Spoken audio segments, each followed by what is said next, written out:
Hi everyone, welcome to week 6.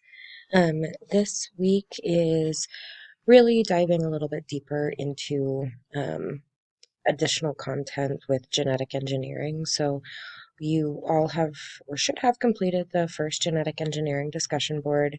I can go back, that's found in 5B. So you'll have to watch this video and then complete the first genetic engineering discussion board. Um, And then what you'll have in week 6A is part 2.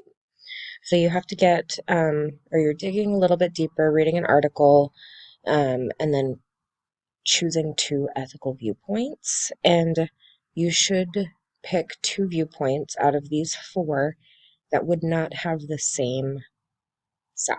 So one that would be for genetic engineering and one that would be against it. And you have to explain their position and why.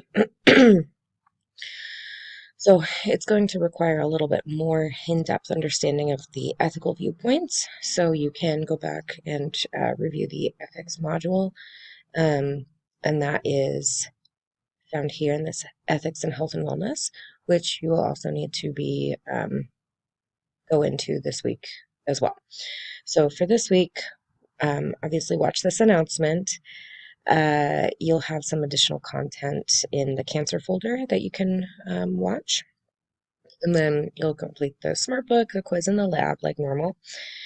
In here, we're going to start our ethics project because you're also going to be wrapping up your behavior change. Now that you've completed all of your journal entries, you have one final paper right here, and that is the end of this project. So you'll complete that. But here in the ethics and health and wellness, okay.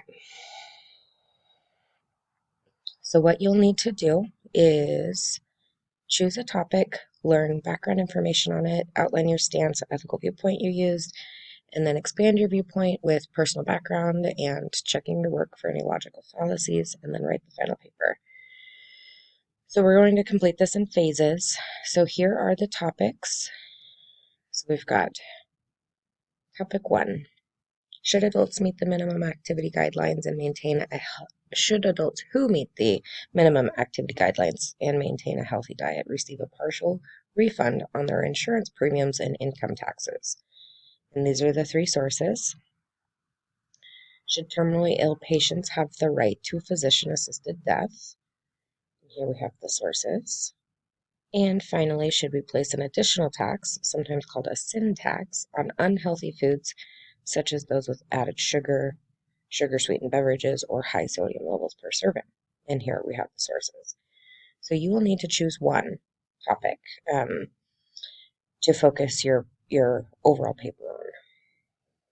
And for this week 6A, you'll be responsible for completing step 1. So you'll need to review this information, figure out which one you're choosing, and then complete the setup step 1. So that will be your responsibility for this 6A folder. And again, these are due on Thursday. And then, so you've got source readings, step 1, genetic engineering part 2 discussion board, and then your behavior change project reflection paper, in addition to the traditional McGraw-Hill assignments. Okay, so that is for week 6A, and let me know if you have any questions.